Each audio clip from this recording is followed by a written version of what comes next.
Guys, Ace here from Fit to Play Games, and today we're gonna go over the game that I have chosen for the game of the month for March. So grab your coffee, have a seat, let's go!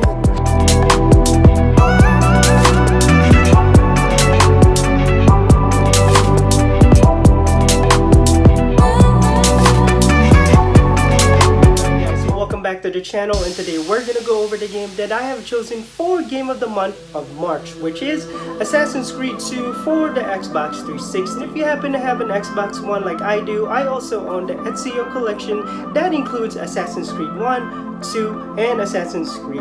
And before I get started, guys, I want you to take a look at my right side. Please check out these people's YouTube channels. These guys are my friends, guys. They make the same content as I do, and if you like anything that's video game related, game pickup related, and anything behind the scenes of YouTube, please check them out. You will not be disappointed. And if you like their videos, make sure you give them a thumbs up and hit that subscribe button to show us some love and support. So without further ado, let's go ahead and jump into the game that I have chosen. The reason I chose Assassin's Creed 2 is because, in my own opinion, it is the best Assassin's Creed out of all the series, even the new ones up to date. Sure, it may be older, but during the time this came out for the Xbox 360, it was one of the most beautiful and praised games during that time. As Desmond explores more of his lineage, he comes across Ezio in his DNA sequence as he is loaded into the Animus, thus the beginning of an amazing story. This game certainly charmed me on making it my favorite Assassin's Creed. Not only is the story's outline amazing, but also the setting. Guys, I'm a big fan of the Renaissance period in human achievement and history. The Renaissance era certainly is beautiful. I have studied humanities class in college, and by far the artwork and architecture, as well as the people's daily lives, always fascinated me. How everything was related to art. The way you dressed, the way you walk and carry yourself in public was artful and definitely had good taste. Don't get me wrong, I'm also aware of how horrible things were if you were a peasant during those times, but when I think about it, if I were transported back in time with our technology that's embedded in our brain, I think I'll do okay in those times. Cautious as to not be branded as a witch or some kind of demon to avoid being burned at the stake. Anyway, enough history for now. The game definitely improved a lot from its predecessor, Assassin's Creed. With the birth of the new master assassin Ezio came a whole lot of new features for the new maestro, from having dual hidden blades, which was custom made by Leonardo da Vinci himself. The process of cutting one's finger was bypassed by the legendary inventor himself, so Ezio did not have to lose his finger as a sacrifice for accepting the creed. The soundtrack of the game certainly brings you even more closely to the era in time, with its vibrant and beautiful locations, which is somewhat accurate with what we have today.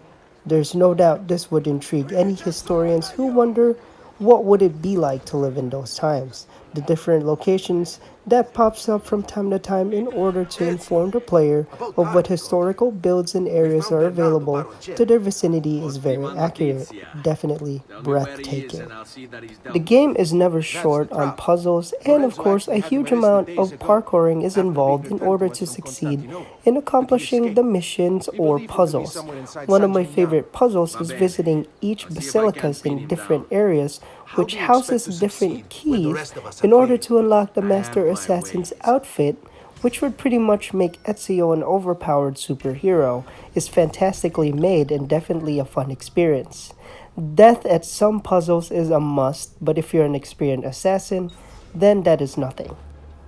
Missions are plenty difficult enough, but have no fear, there are plenty of pedestrians to the rescue. Yes, pedestrians are continuously walking around to assure you that you will stay hidden as you canvass your area for a magnificent kill.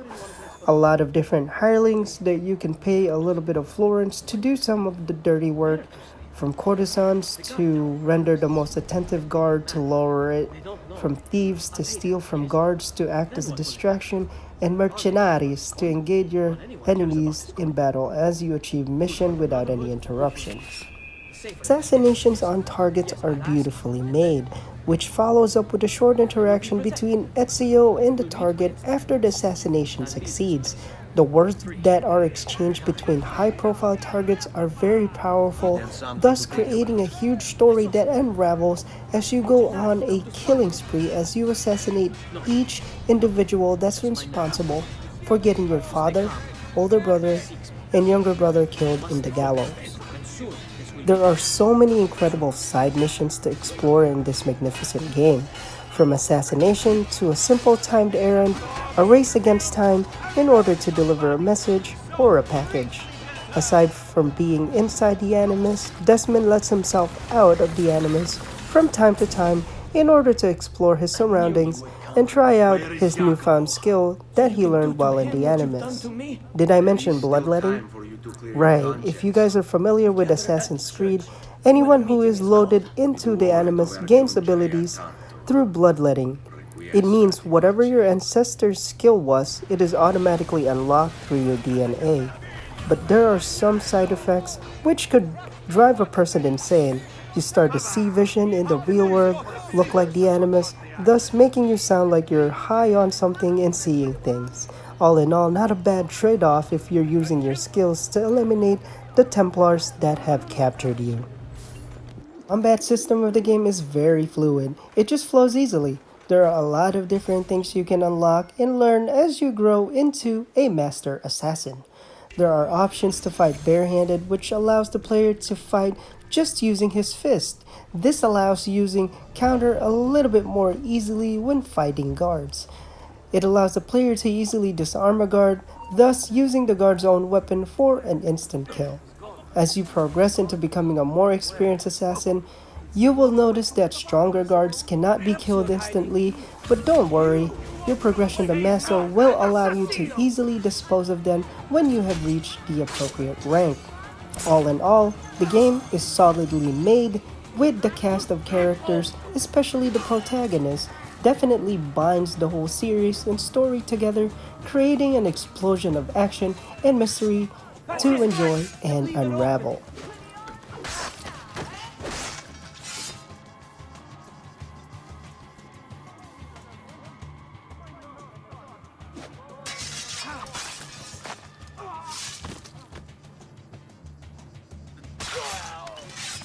Alright guys, so that is the game of the month of March, Assassin's Creed 2 for the Xbox 360.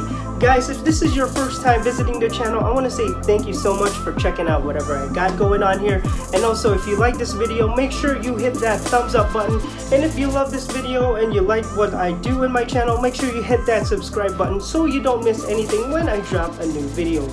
Again guys, thank you so much. I will see you on the next one.